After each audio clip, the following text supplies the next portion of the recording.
Yeah, 2,000 views on that.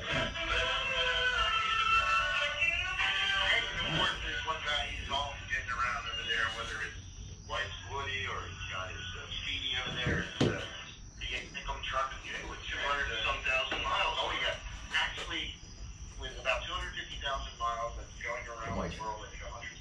Okay, yeah, seriously, that's really something up there. And we get to the magic question of the moment. John, where are you? Well, I'm in the great town of Memora, New Jersey, down here not too far from the ocean.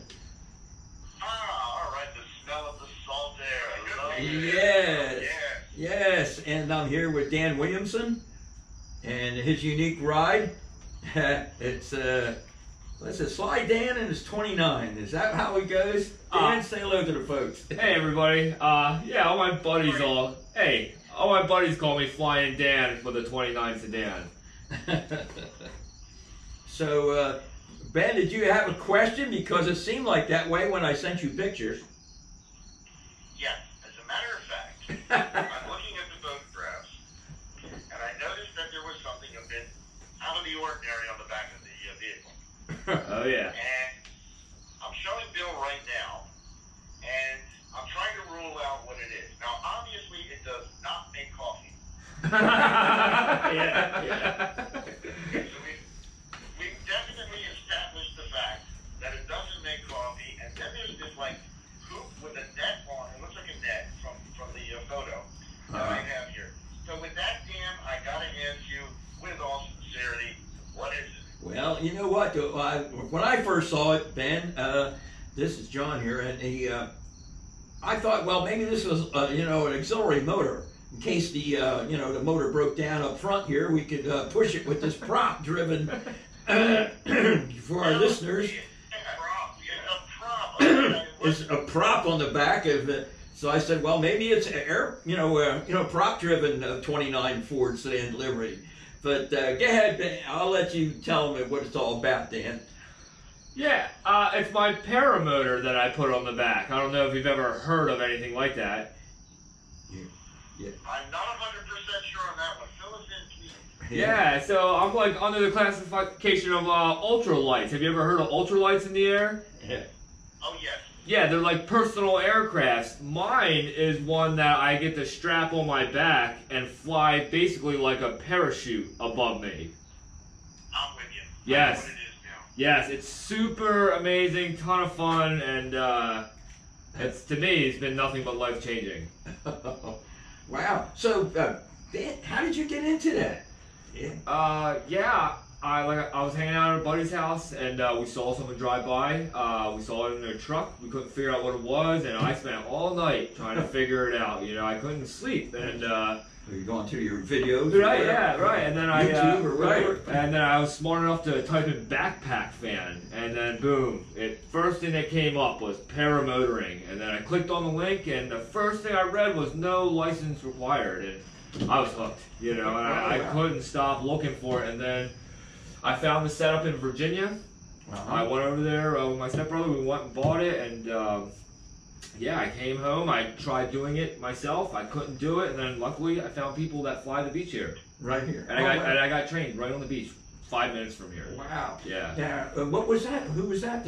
So my mentor, and a great friend, his name's Asmat, and he couldn't wait to teach me, and that's something very rare to see. You gotta spend a good amount of money for schooling to be trained properly, and plus it's really hard because it's weather permitted. Right. So I was really lucky, and it was amazing, and I fly with Asmat all the time now. So it's a lot of fun. A lot of fun. Yeah. So Ben, if you get the picture I've sent from the back and blow it up. There's a little photo right there on the ground. There's a little sign. If you blow that up, you can pretty much see what Dan's doing. And Dan, you got a YouTube yes. site? Or, Yep. I have a YouTube channel. It's just under my name as Daniel Williamson, and I show off the car and my flying journey. And then one day I was clever enough to think of how I could put it on the back, and we had a car show at Cold Spring Village. Yes. And it was it was automobiles, trains, and planes. And I was like, oh, I can't believe it. I get to really bring it like from the you're region, in. you know, right? You've got everything covered except for the trains. Right, yeah, right. I can't be driving a train. Yeah, right. If I could, I'd figure it out. Right. But no, so it was just really amazing. I feel like I might be the first person that's ever put a paramotor on any hot rod. Right. You know, so like I don't know. I'm just excited to show it off, and my whole idea is to inspire other people to actually fly. Right. So, And your train, well, it's pretty neat the way you have it mounted back there. Yeah. It's like a deck back there. Yeah, and now the deck is kind of an advertisement. Tell folks what you do for a living. So I own my own business called Restore the Shore LLC, and I build decks in almost all the campgrounds here on the East Coast. Oh, geez. Yeah, I'm in almost all the campgrounds you can imagine, and yeah, I build decks for a living, and I couldn't figure out how to hook the paramotor up to the back because I'm not a welder, you know, so I tried thinking of a clever way of building a miniature deck that I was able to show John how I put it on. It's a very simple thing I came up with, and it's nice. It's a little heavy, but it's not too bad, you know. Right. So. But this has got to be... Yeah. Yeah.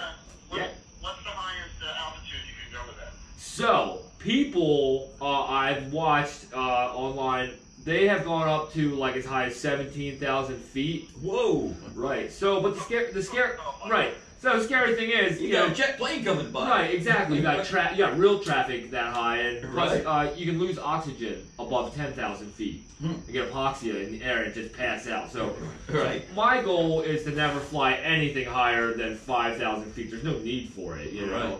if you're at about 1,000 feet in the air on one of my wings that I fly, Right. if your motor was to die, it's going to take you 25 minutes to still come down. Oh, okay. You know, you're gliding. You know, you're parachuting. You're parachuting. Yes. So- oh, that's really cool. Right. And you were showing me there is an emergency deal Yeah. on there, right? So that model I have, it's actually something that you can buy separate. The guy I fly with, he actually doesn't fly with the reserve. That's how much he relies on the wings that we fly, which is Right. You know, Which is a parachute to begin with, right? Right. Yeah. So so that is something that I bought separately. It zips right to the harness, and you can see my ropes go right to the top of my shoulder straps. Right. So it's my reserve chute to throw Right. if something, you know, Right. If dramatic say happened. your sail would collapse. Yeah, so say, Right. if it came into a collapse and I was coming to a free fall, Right. I have a real parachute to actually throw. Oh, cool. So, yes. Right. Now, do you float normally, like when you're going down a beach, are you 1,000 feet or just a couple hundred feet off the air? So the beach is my favorite. So we have what's called laminar winds off the ocean, which is this constant breeze, which makes it so like when you're in the air, you don't even feel it, but it makes the ride that much slower and safer. So if you can only models that go no faster than 25 miles an hour, even on no wind or a lot of wind. Right. So on the beach, my favorite is flying low. Right. So I fly right above the ocean, like almost touching, the Almost ground. touching the ground. Yeah, No yeah. kidding. My last flight I did my first foot drag. Oh, Which gee. was, right. Now you got to watch out for boat traffic, right? Right, exactly. Or yeah. jet skis. Right. So the number one biggest deaths with paramotoring is actually flying over water. So I try if I fly over water, it's shallow. Yeah. They're right. anchors. Right. You know. Right. But I do fly with flotation. I have flotation. It's not on it at the moment, but when I go to the beach, I put it on my shoulder strap. So if I hit the water, they'll, fade out and it would float essentially. You know. So being as we were a car show, how'd you come out to the 29? How did that happen? The 29 sedan delivery. How did this come about? Yes. So, what was that? That's a beautiful car. Yes. Thank you very much. I've actually seen this car for a real long time, and I've almost owned it now it's almost been like 2 years, but I've had it for almost a full year. You know, because like I said, I was having the troubles with the garage and stuff. Right. So, it was actually, little story is, it was my dad's neighbor's car. And he had it for a long time. I asked for it years ago. He gave me a crazy number that I knew I could never afford. Right. And I always saw it sitting. I never even knew if it ran or not. Right. I was gonna say, I've never seen it around. We've been around for a while. Where was it at? It was in Tuckahoe. And before that, if I'm not mistaken, it lived in Wildwood its most of its life. Wow. It was in Wildwood. And an older gentleman, he passed away, and his best friend, which was my dad's neighbor, bought the car from the man who built the car. Right. So I don't know the history of who built the car, but I know the guy, my dad's neighbor, of course, and the sad thing is, you know, he wanted such a high number for the car and stuff, and years went by, of course. Right. I've talked about the car or him. We're deck builders, so he wanted a deck around the back of his house. So we're there building this big deck, and I asked him again about the car. Right. And he told me, he said that he got a real bad bogus deal on a siding job for his house. He said a crazy number, over $60-something thousand. Oh, his house. Right, something crazy. Right. So I talked to my dad, me and my dad and my stepbrother, and we found out how much it would cost materials. It was nothing around that price. Right. Very low, you know, and we were talking, and we're not siders, but we know how to do it. You know, Right. we lose money when we do jobs that we don't do every day. Sure. So I came up with a deal saying maybe for the 2 hot rods. I didn't just get one car out of the deal, there was another one out of it. Wow. My stepbrother got the other one, which we'll talk about in a minute. Right. And I just said, hey, would maybe the cars be a part of the deal? Then maybe we could do like a cash thing for windows right. and doors. Siding can be for the cars. Right. You know, obviously you're gonna do windows and doors. So long story short, he agreed to the deal. Cool. Right. So we got these. Yeah, we got these 2 cars out of a siding job, basically.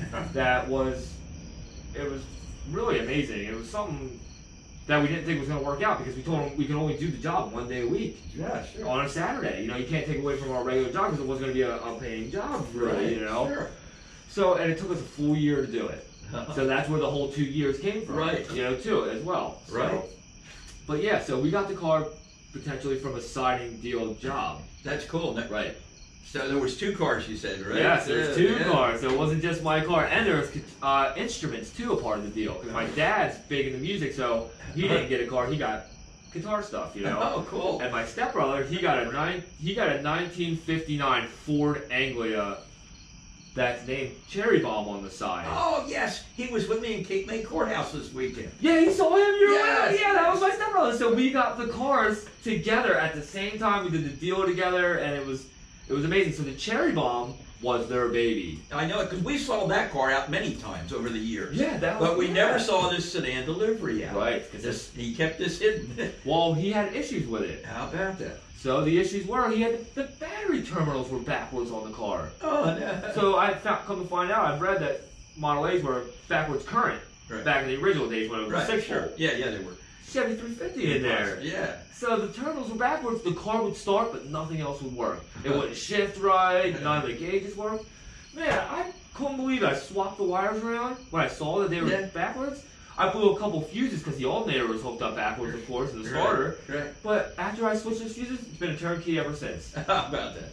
I couldn't believe it. And even when I brought it home, it was a turnkey from sitting for about, I think, 10 to 11 years. Wow. Right. And all I That's had pretty cool. Yeah, right. It was, but it's pretty breathtaking, really. It was really neat. And the 28, 29s were a favorite of mine anyway. And the sedan delivery is rare, because this is a real sedan delivery. Yes. This is not one of these kits that they sell for Model A's.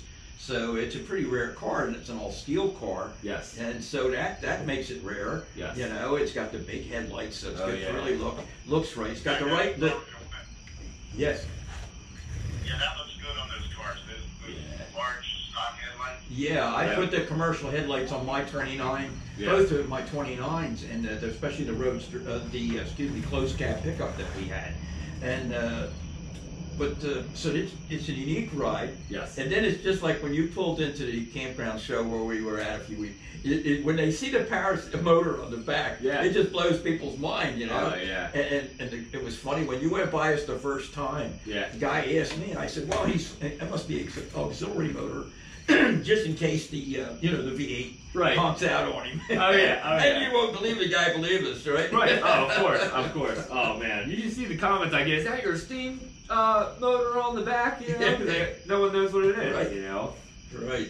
So- So, and then the parasail motor is from Australia, or is the whole thing from Australia? So my model is actually called a SkyMax Expedition, and they're made out of Italy.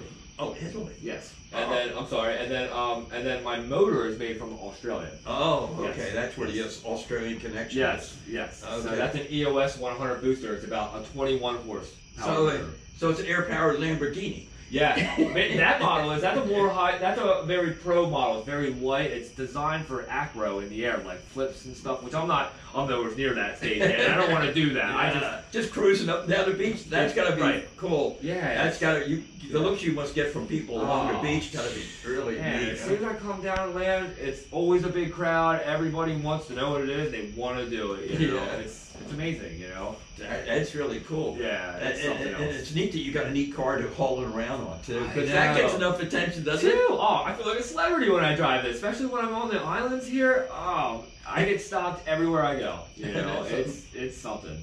It's really neat. Yeah. So Ben, you have any other questions for Dan? Well, you know what's neat about too that paraglider you got over there. The state hasn't regulated it yet.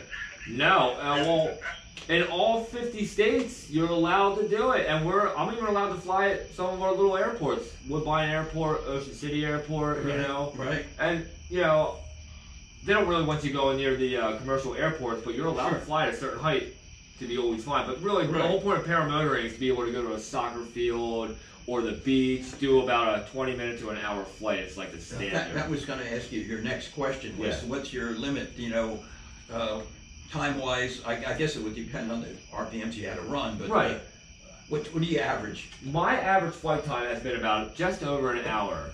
It's the normal flight time. That it seems that I do, because normally the safest time to fly these is 2 hours before sunrise, or 2 hours after sunrise and 2 hours before sunset. Oh, cool. That's the safest time in the air to fly. You know, that's when it's at its calmest. Right. So that's really cool. Right. So what's that? Is there a special license required for this? No, there's no. Even when you go to the schooling and stuff like that for it, you don't get any license for it. You just get proper training. And if you wanted to get any certifications to maybe train other people and to do tandem flights, that's where you should get, you know, certifications to be able to train other people. Or you do tandem flights. I can have a guy in front of me. Wow. Yeah, they hook right up. They'd be in a whole other harness. So there's no weight limit to what it would take? Or do you have to get say, I don't know what the horsepower is of that motor that's on there. Right, so this is a 21 horse. Yeah, would you have to get, for running tandems, would you have to have more horsepower? So the idea is more weight, longer of a distance to take off. Oh, that's it. You know what I mean? It's just everything would be longer and slower, basically. Right, but once you're in the air, it doesn't matter? No, once you're in the air, it's nothing but a cruise sail. No kidding. Yeah, that's really cool. Yeah. I have seen them cruising around, and I think it's Ernie Miles near us in Newfield there. I think somebody told me it was him that was flying over the horse farm a while back, and that was pretty unique to watch him do that. Yeah. It's really, you know, it's just like a guy parasailing, but all of a sudden he's got this little motor helping him out. It's classified as the safest aviation there is. How about that? Yep, and it's the cheapest. You know something, Dan? I have a great idea here. If somebody ever comes up to you and they ask you why it happened on the back, so they have delivery over there. Yeah. Some of them, they didn't see the solar panels on the roof of the delivery. Okay. That's an alternative energy vehicle. Yeah. Oh yeah. Oh, I tell people some funny things sometimes. They're driving a Tesla or something, you know? Oh yeah, absolutely. Compartment covered. Yeah, and you know, tell them this is how I go down the road. The prop will turn and it takes me down the road. I think it's really cool. Yeah. And you know, when you look at trains, planes, and automobiles, you know, you're very fortunate, my friend, to have two of those. Yeah.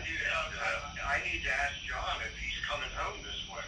Yeah. I was trying to get a way I can finagle it out of here. But, John with one of these now, he probably would have the propeller painted. Yeah, well, you know, rather than put a surfboard on the top of Woody, maybe there's some way I can make a rack and put this on. Yeah. Well, that would get some more. With that thing facing backwards on the back of the Woody, oh man. Oh yeah.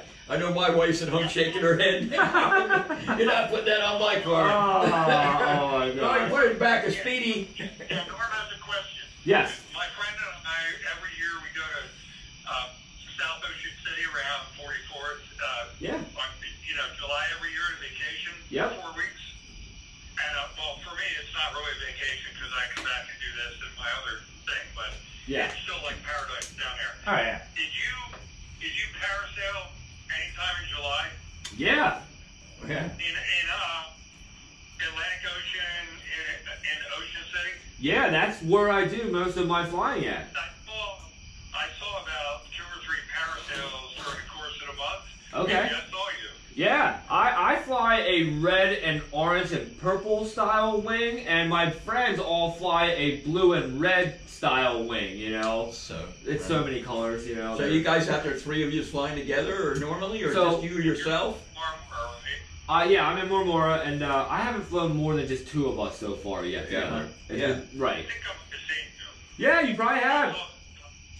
Yeah. Oh yeah, I get pictures sent from me from social media, like I was telling you Yeah. I'm on, from Right. people I don't even know that are like, "Was this you?" And I'm like, "Wow, that is me." You know, that's Right. something. Now, I was just thinking when you're flying. You remember we're sitting on the beach, we see them fly by, so Yeah. I remember those colors, so it's probably you. Yeah. Yep. Definitely. What I was going to say too is that when you're flying in tandem, or I mean not in tandem, but when you have a couple of other people flying their units with you, do you communicate somehow, or what is that? Yeah, it's cool that you asked that. So what was so cool about the whole experience of becoming into being a paramotor pilot was that I had to build a helmet. Oh. I got to build because they're so loud. The propeller is what's loud. when It's right spinning. behind your head, right? Right behind your head. So you have to have earmuffs, right? Uh-huh. And what's cool is you get like skateboard or like snowboard helmets people Yeah. will modify, which is what I did. Uh-huh. And I built it. You know, I built this cool helmet, and it's designed so I can talk to people while I'm flying. Oh. And what's cool is that I can also communicate, say, with another it's a CA headset. That's all it is. Like Uh-huh. motorcycle riders ride with. Right. Yes. So I just built it into my helmet. I have a nice speaker, and I explain and talk to everybody about what I'm doing. Oh, that's pretty cool. It is cool. And when I'm flying with other people, it's nice to know. Yeah, what's if somebody's going to turn or whatever in you front can't of see you. behind you. Right. On these. You can Right. really tell. When Well, you're, I'll say something, Dan, you got the best of both worlds over here. You're Yeah. on the land, you're on the air. Well, Yep. I guess it's only a matter of time. It'll be time for a boat also. they turn to fan boats. They turn right into a fan boat. You know what a fan boat is, right? Down in Florida? airboat, yeah. Oh, yeah, but you give me a little living on a 12-foot boat, we got a fan boat. You got it covered. Yeah. Well, listen, you got a beautiful ride. I love the model. Thank you. Thank you. Yes, most definitely, and truly, I wish you lots and lots of fun there with the paragliding, and that is a cool experience, I'm sure. And we really want to thank you for sharing your rides over here with Show and Go Garage, and it isn't often. I think the only other time John ever had someone who had a car and something unique. John, you did an interview with a gentleman with a helicopter. Yes, I did. Oh, you did? Yes, we did. Wow. Yeah. A little one-passenger type mini-copter. Yeah, you could actually fit 2 people in there, but it was tight. But Wow, yeah, right. Oh, yeah, my God. helicopter. Was that his house? Yes. Yeah, I'll have to show you pictures. Yeah, Yes, we got. yeah. Yeah. Wow. No In fact, kidding. that's Vinny Esposito, and boy, if Vinny found out about this, that'd be the next thing. He'd be down here learning how to fly this. Oh, yeah. Well, Dan, again, thank you, sir, so very, very much for sharing your toys over here with the audience of Yeah. Show and Go Garage. Yeah, thank you for having me. I feel honored. And John, great interview, and I'm sure it's only a matter of time before John will be flying the ocean. Yeah, you never know. Oh yeah. Oh yeah. Yeah, Yeah, I almost went to down there to the island where they flew the first airplane. Oh, Kitty yeah. Hawk. Yeah, okay, yeah. For we were going to do a glider type thing, hang right. gliding. Yeah. Never made that. That was on my bucket list. So Right. Dan, I'm going to be talking to you. Right. I know my wife. I can see Bunny shaking her head now. Oh, my gosh. But, You have a million healthy smiles with your ride, sir. Yes. All right, and Johnny, a great interview, as I said before, and we'll be looking forward to talking to you soon, and that you have a very safe trip home. Okay, guys. See you on the radio. All right, see you. Bye-bye. Wow. And Amazing. That was amazing. And that,